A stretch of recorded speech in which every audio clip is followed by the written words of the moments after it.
कभी सोचा है कि दुनिया का सबसे लंबा लिखा हुआ संविधान आखिर बना कैसे?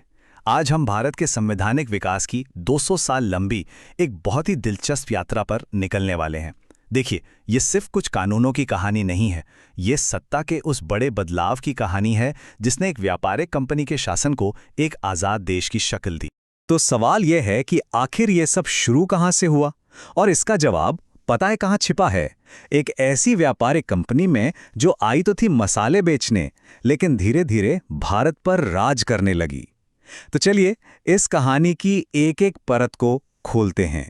हमारी कहानी की जड़ें हैं ब्रिटिश ईस्ट इंडिया कंपनी में। जरा सोचिए, एक कंपनी जिसका काम सिर्फ व्यापार करना था, वो धीरे धीरे भारत की शासक बन बैठी। और इसी शासन ने जाने अनजाने में ही भारत के संवैधानिक भविष्य की पहली ईंटें रख दी थी। तो शुरू में ब्रिटिश संसद ने कंपनी पर लगाम कसने के लिए कई कानून बनाए। 1773 के रेगुलेटिंग एक्ट से पहली बार संसद ने कंपनी के काम में दखल दिया। फिर आया 1784 का पिट्स इंडिया एक्ट, जिसने एक दोहरी कंट्रोल सिस्टम बनाया। और 1833 आते आते तो सत्ता एक ही जगह सिमट कर रह गई और यहीं से पूरा खेल बदल गया। ये जो केंद्रीकरण की नीति थी ना, इसने खेल को पूरी तरह पलट दिया।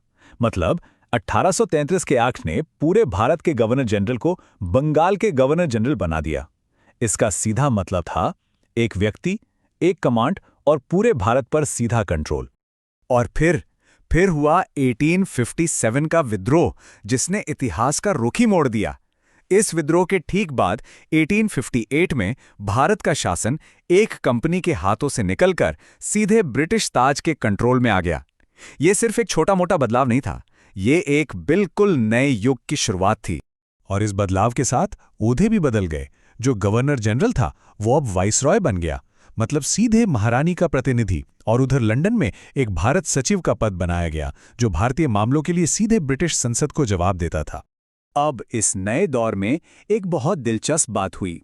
पहली बार बहुत ही छोटे स्तर पर ही सही, भारतीयों को शासन में शामिल करने की एक शुरुआत की गई।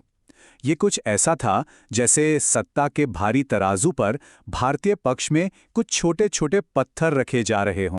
लेकिन यह बदलाव बहुत धीमा था। 1861 में पहली बार कुछ भारतीयों को सिर्फ नॉमिनेट किया गया। फिर करीब 30 साल बाद 1892 में उन्हें बजट पर बोलने का अधिकार तो मिला, लेकिन वोट देने का नहीं। और फिर आया साल 1909, जब एक ऐसा फैसला लिया गया जिसने भारत के भविष्य पर एक बहुत गहरी छाप छोड़ी। जी हां, मॉर्ले मिंटो सुधारों ने मुसलमानों के लिए अलग से चुनाव क्षेत्रों की व्यवस्था कर दी। इसी एक कदम ने भारतीय राजनीति में वो बीज बो दिए जिसकी गूंज आज तक सुनाई देती है। लेकिन कहानी अभी खत्म नहीं हुई थी, बल्कि संघर्ष और तेज होने वाला था। 20वीं सदी आते आते आज़ादी की लड़ाई ने जोर पकड़ लिया और इस बढ़ते दबाव के कारण ब्रिटिश सरकार को और अधिकार देने पड़े। अब सत्ता का वो तराजू धीरे धीरे भारत की तरफ झुकने लगा था। इसी दौर में द्वैध शासन नाम का एक बड़ा अजीब सा सिस्टम शुरू हुआ। इसका मतलब था दोहरा शासन। प्रांतों में कुछ कम जरूरी विभाग तो भारतीय मंत्रियों को दे दिए गए, लेकिन असली ताकत जैसे कि वित्त और पुलिस, वो अभी भी अंग्रेजों ने अपने ही हाथ में रखी। और फिर आया 1935 का भारत सरकार अधिनियम। ये कानून इतना ज्यादा महत्वपूर्ण था कि इसे भारतीय संविधान का ब्लूप्रिंट भी कहा जाता है।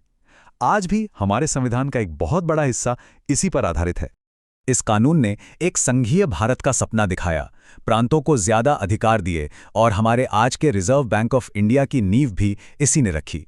ये तब तक का सबसे लंबा और सबसे डिटेल्ड कानून था, जिसने एक तरह से आधुनिक भारत के प्रशासनिक ढांचे का खाका तैयार कर दिया।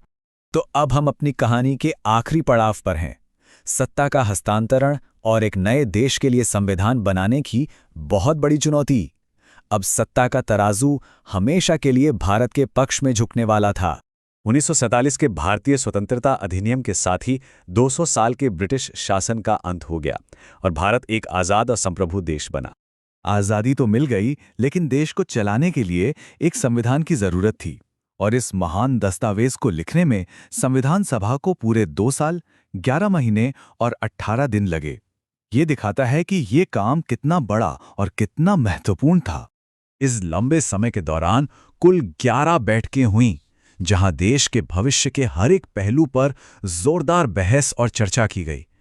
और नतीजा क्या निकला? एक ऐसा संविधान जिसमें 395 अनुच्छेद थे, जो इसे दुनिया के सबसे विस्तृत और व्यापक संविधानों में से एक बनाता है। ये 3 तारीखें भारत के इतिहास में हमेशा याद रखी जाएंगी। 9 दिसंबर 1946 को संविधान सभा की पहली बैठक हुई।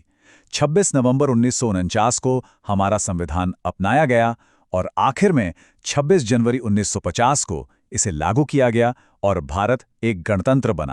तो इस पूरी कहानी से हम क्या सीखते हैं? यही कि भारत का संविधान कोई एक दिन में नहीं बना।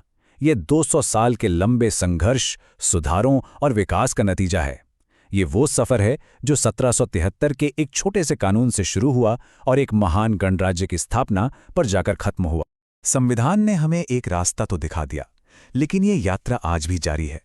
हमारा संविधान कोई पत्थर की लकीर नहीं है, ये एक जीवित दस्तावेज है जो समय के साथ बदलता है, विकसित होता है। अब सवाल ये है कि आने वाली पीढ़ियां इसे किस दिशा में ले जाएंगी, इसका भविष्य क्या होगा।